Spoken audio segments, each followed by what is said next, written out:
Chapter 16. It could have been just anyone. The curtains on the west window were dancing in the wind when Amy and Luann entered the bedroom. "There's going to be a storm," Amy said. She stood at the window and watched the clouds boiling up over the trees. The darkening sky matched her mood. "Let's go home, Amy." Luann sagged against the foot of the bed. "I want to go home right now." "We can't," Amy told her. "There's no one there." "I don't care. I want to go now." "I said we can't," Amy repeated. "Mom and Dad wouldn't like that if we stayed in the house alone overnight, and Aunt Claire would have a fit." "She doesn't care." Luann stuck out her lower lip. "She doesn't like us, and I don't like her." "Did Mom say anything about when she'd be back?"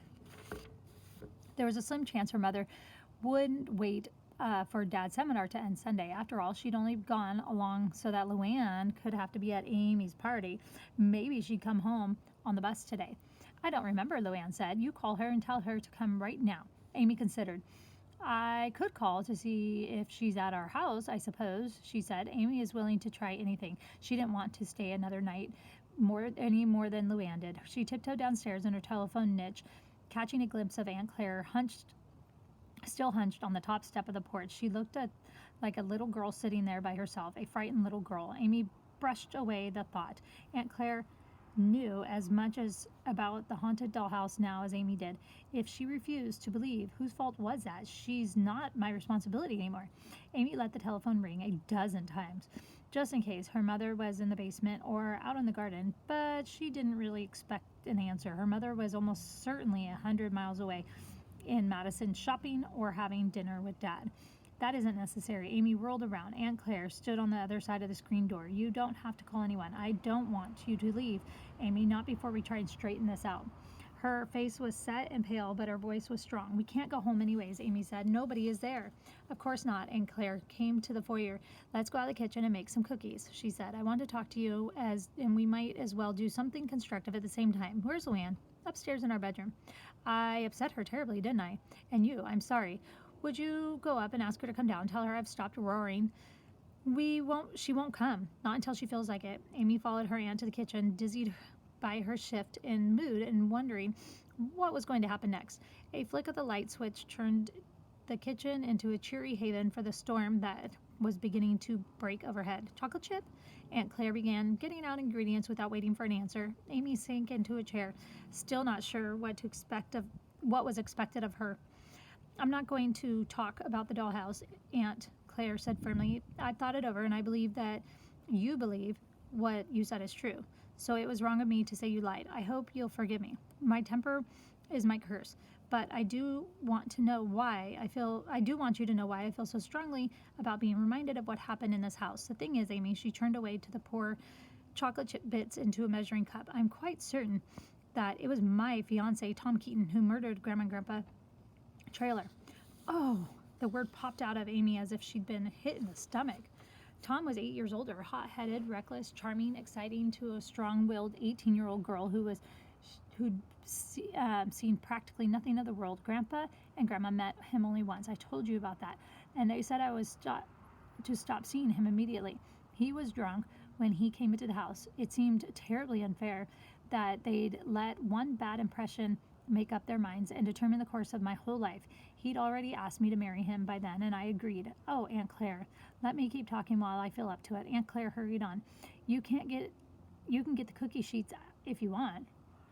I was furious with Grandma and Grandpa. I told them 1,000 times that I didn't want to be treated like a child. I guess that's why I despise the dollhouse. I was practically an adult when they gave it to me, and my grandmother insisted that it remain in my bedroom for the next 3 years. When I was a woman of 18 in love with an older man who said he loved me, I still had a dollhouse in my bedroom. Aunt Claire's voice shook. "It seems incredible now that a thing like that would bother me so much, but it did. And I sulked and stormed all through those months, and I never stopped seeing Tom. Grandma and Grandpa suspected what I was doing, but they couldn't stop me. I'd pretend I was going out with other friends, and then I'd meet him somewhere, or I'd just sneak out of the house after the others were asleep. Grandpa caught me coming in once, but he didn't tell Grandma. She wasn't well. She had severe arthritis, and she didn't want her to be any more upset than she already was." Amy moved around the kitchen in a daze, setting up the cookie sheets on the table, rinsing the measuring cups and spoons as Aunt Claire finished them. At one point, she realized Luann was standing in the doorway watching and listening. Gradually, I realized that Grandma and Grandpa might be right about Tom. He was drinking a great deal, and when he drank, his temper was uncontrollable, worse than mine. I was frightened, but I was far too stubborn to admit I was wrong about him. The more they tried to keep me home, the more they treated me like a prisoner, the more determined I was to be with him. And when he began to insist that we get married soon, when I put him off, he blamed my grandparents for influencing me, and one afternoon he told me he was going to come to the house to have it out with them. I didn't believe him. He was drunk, rambling. I was sure I was just tired. It was just talk. That night, I went to a movie with my girlfriends to have something else to think about. That was the night they were killed. Later, when Amy thought about Aunt Claire, she remembered watching teaspoons of batter plop onto the baking pans in neat rows. The familiar sound of the spoon scraping the bowl made Aunt Claire's words that much more horrifying. I came home from the movies and found out the front door was open. The parlor door was partly closed, and when I pushed it, something kept it from opening all the way. I peeked into the room and saw the desk, and I saw Grandma lying in the front fireplace, blood. I ran upstairs, and Grandpa was lying across the bed in their room. Paul was nowhere. All I could think of was that Tom had come and killed them all, and it was my fault. What did you do? Amy's whispers almost drowned out by the clap of thunder. I ran out of the house. The nearest neighbor was a half-mile away, but I'd never thought of using the phone. All I wanted to do was run. When the police came, they found the phone lines had been cut, so I couldn't have called anyway. Aunt Claire slid the cookie sheets into the oven. When she turned around, she saw Luann had motioned her to come. You're just in time, Luann. We'll have cookies and milk in just about 10 minutes. Luann, looking sullen, sat at the table and propped her chin on her hands. Amy sat next to her, and Aunt Claire had pulled out a chair across from them. The police found Paul, your father, sound asleep in the wood closet of the parlor. He couldn't tell them a thing. They decided the killer must have broken in on Grandpa and Grandma in their bedroom. He shot Grandpa, and Grandma ran out of the room. She grabbed Paul from his bed and took him downstairs to the parlor. The phone lines were cut, and her arthritis was too bad for her to run away. So she did the only thing she could think of. She hid Paul in the closet, and then she pushed that desk up against the door as a barricade, but Tom, the killer, was too strong. He pushed the door open, and he killed her. Then he went through the house, emptying drawers, pulling things out of the closets, making a shambles. Aunt Claire's voice faded off, and then for a few moments, no one spoke. Then Amy suggested timidly, maybe it wasn't your fiancé who did it. If things were stolen, it would have just been anyone, a burglar. Tom would have been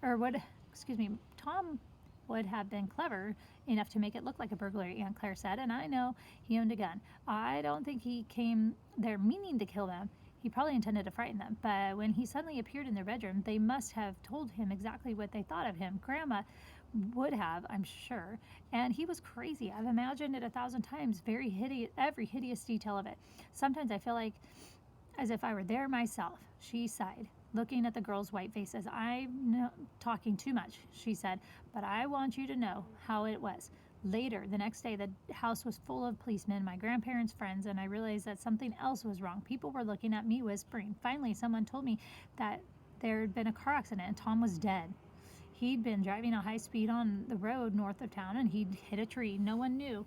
We were engaged. I never dared announce it, but there had been rumors, and everyone knew we were close. I suppose the police wondered if there could be a connection between the two tragedies, but Tom had friends who testified that he'd been with them all evening, so it was. The police called it the murder by person or persons unknown, and I was the only person who guessed the truth. The timer buzzed, and Amy and Luann jumped. Aunt Claire got up and opened the oven. Perfect, she said. There's something soothing about baking. It's one thing you can count on to turn out right if you just follow directions. She lifted the trays from the oven and set them on the trivets to cool.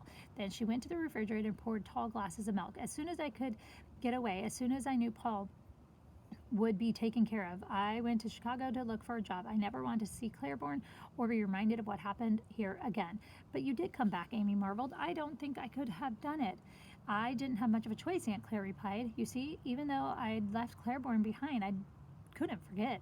The guilt, the terrible feeling that Grandma and Grandpa died because of me, just about drove me out of my mind. Eventually, I found a good job, but 6 months later, I was fired. I had an awful headaches that made me miss work, and the moody times when I just couldn't get control of myself. I found another job, and the same thing happened. It's never really stopped. The periods between explosions are longer now, but the bad ones haven't ended. I dream again and again about this house and what happened here a couple of months ago.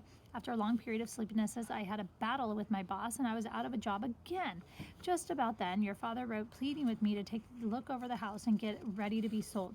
I had nowhere else to go, nothing else to do. I thought maybe if I came back and emptied the old place of its memories, I'd be able to make a fresh start.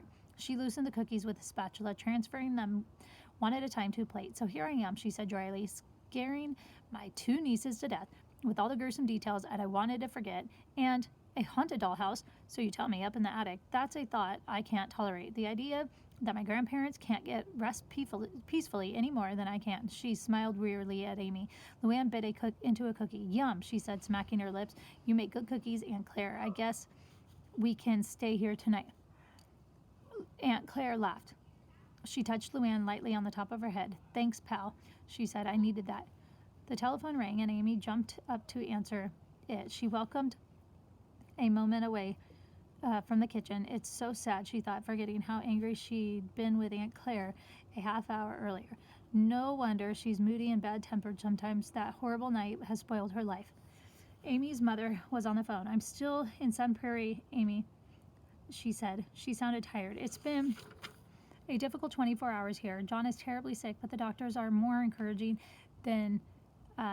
now than they were last night. John, Amy felt as if she were coming back from a great distance. John was Barbara's husband, and he really sick. Her mother hadn't made up the emergency after all. He had a surgery late last night, her mother said. Barbara's practically in shock. That's awful, Amy said. I hope he'll be okay. So do I. Oh, Amy, her mother's voice warmed. I am sorry about last night. I really am. I know you wanted your party to be all on your own, so for me to trust Luann on you and Claire. But there was no other way. Barbara has 2 tiny children, and they've kept me hopping while she's been at the hospital with John. Amy felt as if she should apologize to her mother, but she didn't. We had a great time last night, she said, knowing that would make her mother feel better than anything else she could say. Luann was fine. It was really a good party. That's wonderful. The tired note was gone. I can't tell you how relieved I am. When will you be home? I just talked to your father on the phone. Barbara's mother expects to get here tomorrow afternoon from California, and she'll take over with the children. Unless something unexpected happens before then, Dad and I'll both be back tomorrow night. Her mother paused. How about you? How about me what? Amy said, confused. When will you be home to stay? Right away. Amy wanted to shout on the phone. She thought of sitting at the dinner table with her own family, of going to bed in her own bedroom. I don't know, she said, and then soon. It was the best she could do. She knew her mother was disappointed, but she couldn't leave now. Right after her Aunt Claire confided in them, more than ever, she had to uncover the secrets of the dollhouse, if there was a secret at all.